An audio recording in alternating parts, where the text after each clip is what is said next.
Welcome back to Lunchtime Agenda, and joining me on the panel today is Labor MP Graham Perrett and Liberal MP Alan Tudge. I nearly called you Graham as well. Thanks so much for joining us. That's for the day. Yes, it is. Graham, first to you. There has been a number of deaths at sea since this panel has been working out a solution.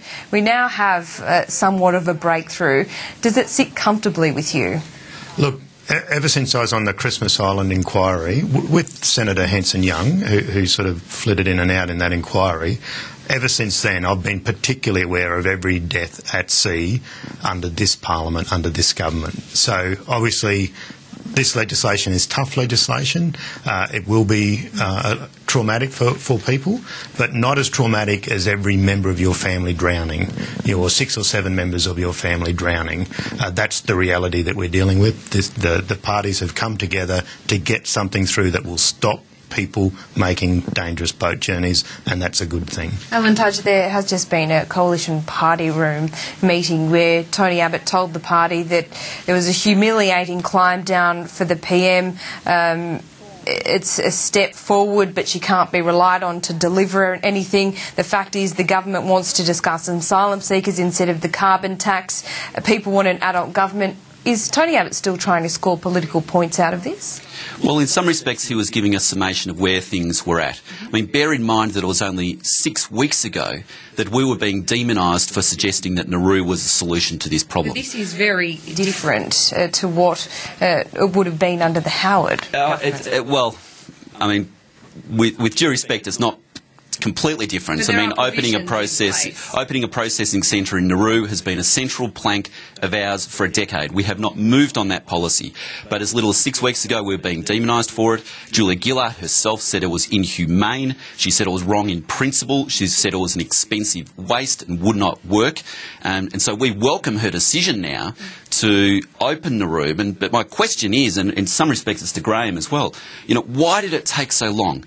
Graham pointed out the tragic deaths, and they are tragic. But even 12 months ago, Christopher Bowen took a proposal to the Labor cabinet to suggest that Nauru be opened, and it was knocked back. Why? Purely for political reasons, because of the stubbornness of the Prime Minister. And now that is a tragedy. The Immigration Department that Nauru wouldn't work on its own, but Chris Bowen did take that to the cabinet in October last year. That's right. And almost a year later, we are seeing now these 22 recommendations, which include Nauru and Papua New Guinea.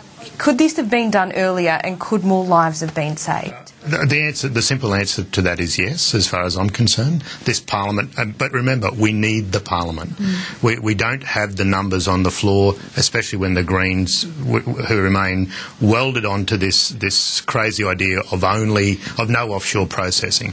The reality is the changed on Nauru, though, Graham. The offshore processing is something the Liberal Party supports. I think they could have, with a bit more good work, hard work, with the right attitude, we could have got this through the Parliament earlier. I do believe this was that. knocked back by Cabinet, though, not by the Parliament. You're part of Labor's left, and some of these provisions and these recommendations surely don't sit well with Labor's left still. Julia Gillard has compromised. Let's just quickly go to the no advantage test. Julia Gillard, in that media conference just before, couldn't say how many years or the time frame in which asylum seekers could spend on Nauru. Surely that doesn't sit comfortably with everyone in the Labor Party.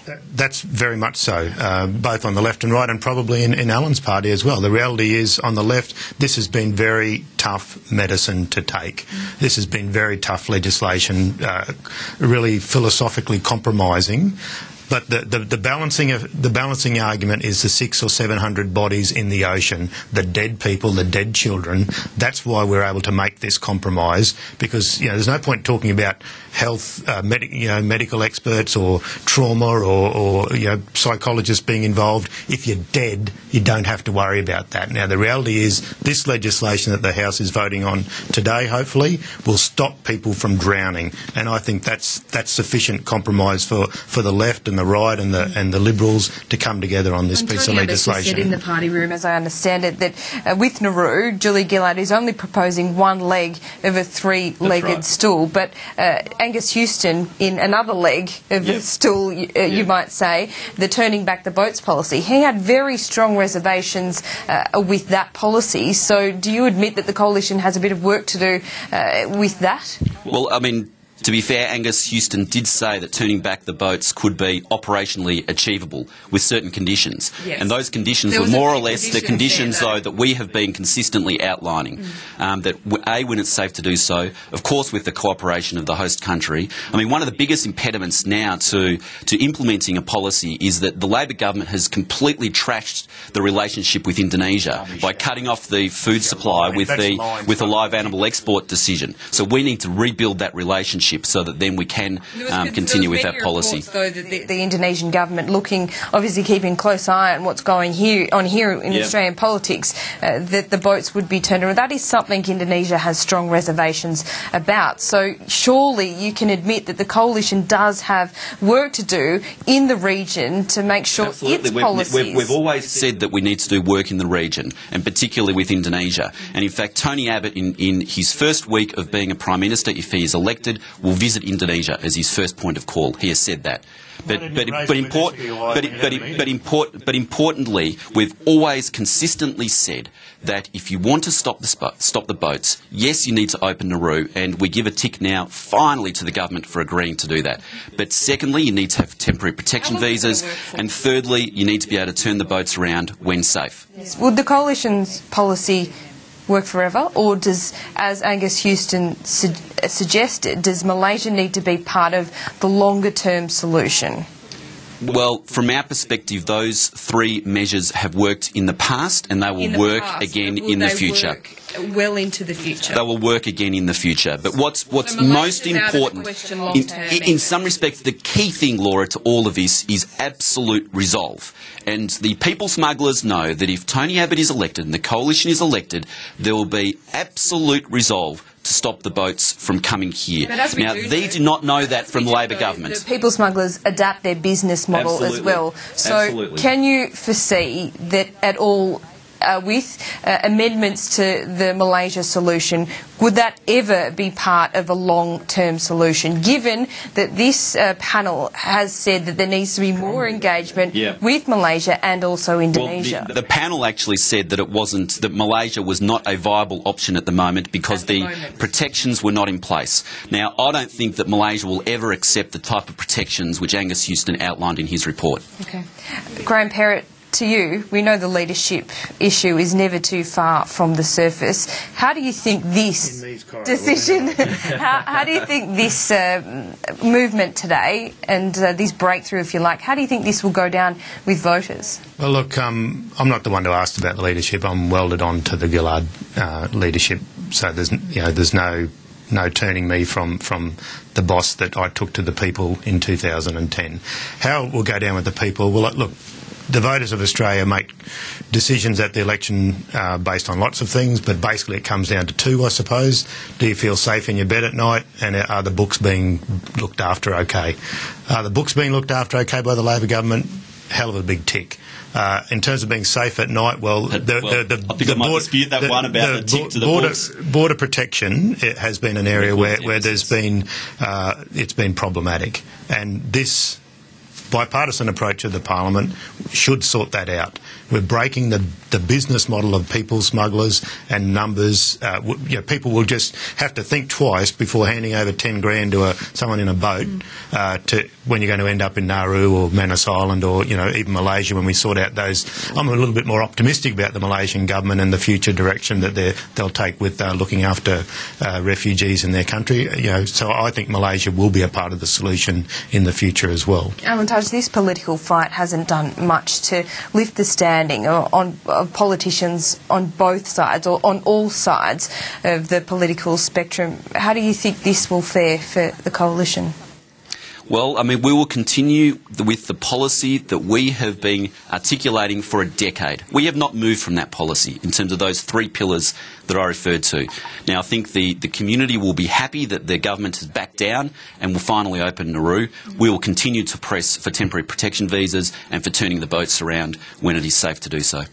Now that we have this somewhat breakthrough, almost on the verge of, Graham Perrott, how long do you expect to see some real results and the flow of boats to stop? Julie Gillard said today that Nauru can be reopened and people can start being processed within a month. So do you think, or when can voters expect to see the real effects? Well, I think from 4:30 yesterday afternoon there would have been a change. It'll be interesting to hear what the chatter says, what the intelligence chatter says about how people have reacted, because this is a pretty, the Mulga wire is very, very effective in our region in terms of people coming to Australia. I think there'll be a change pretty quickly, especially with the reality of people being put under military, the RAF being involved, the Navy being involved, moving people by the end of the week.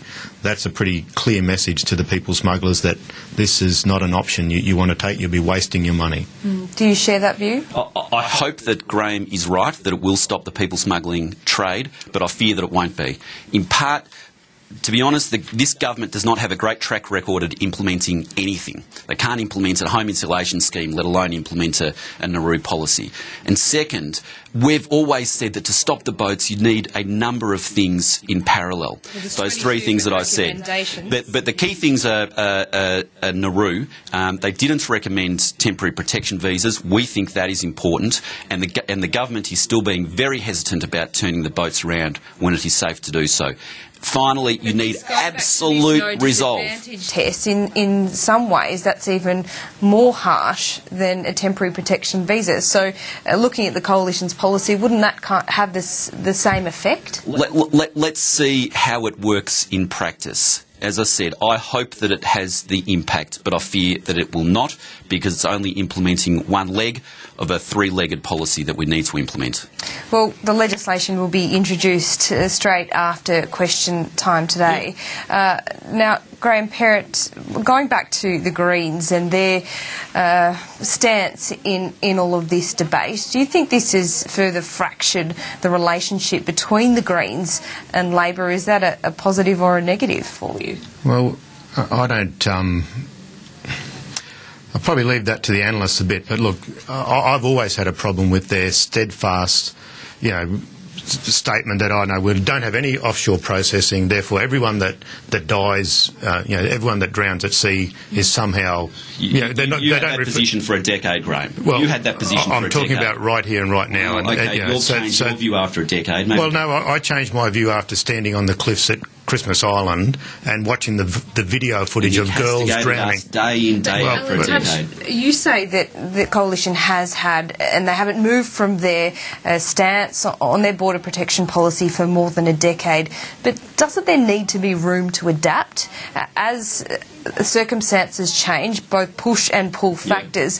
Don't you need to have that room to be a little bit more flexible and compromise, given the political, the parliamentary situation, and also global issues? In terms of the push factors will always be there, Laura. Angus Houston said there was something like 43 million people seeking refuge right now. It's always going to be an enormous number. So largely it comes down to what the pull factors are. Yes, you need to be somewhat flexible, but the key thing is resolve. And no one will be in any doubt that we will have fierce determination to ensure that boats will stop arriving. We'll introduce those 3 things that I've said first. If other things need to be introduced, we'll do that. For Labor, Graham, moving forward now, do you think for the party this will give them some more breathing space, given that there's some kind of resolution and we can move forward with this and you can get on to other issues? Look, Tony Abbott's an incredibly effective opposition leader, it's like a 10-mile wide river. That's the reality in terms of the journey we've got until election night. Thankfully, he's only 5 inches deep. So the journey's not that hard, but we've got a long way to go until election night next year. I know Alan keeps shoveling his ice into his champagne bucket, making sure he's ready for celebrating. I'm just going to keep. I'm going to keep working. Party room that whatever happens, the election's not more than 12 months away, and you're in the final stretch. So you're well into election mode, would you say? Well, in some respects, we've been in election mode since day one of this parliament, because you never know when an election's likely to be, given the uncertainties of it. Can I just say, just a final point, though, on the asylum seeker policy? What we have seen over the last 4 or 5 years, I think, is one of the greatest policy failures that we have seen in a generation, probably since that Whitlam lost control of the economy. I mean, we had a government which dismantled the Pacific Solution policy for no other reason than to be seen to be humanitarian and to be seen to be good-hearted, when we told them at the time, and we've told them consistently, that this will lead to people drowning and it will lead to thousands of boats arriving. So it is great that the Labor have finally adapted and heard what we have said. We've only got 30 seconds, but Graham, hindsight's a beautiful thing. Yeah. Was it wrong for that to be dismantled? Look, any policy that sees 700 people drown, 600 or 700 people drown, needs to be reviewed, obviously. That's the reality. When people are dying, you need to review your policies, and maybe we should have done that a little bit earlier. Graham Perrott, Alan Tudge, thanks so much for joining us on Lunchtime Agenda. I will let you get to question time. And thank you for joining us. We'll be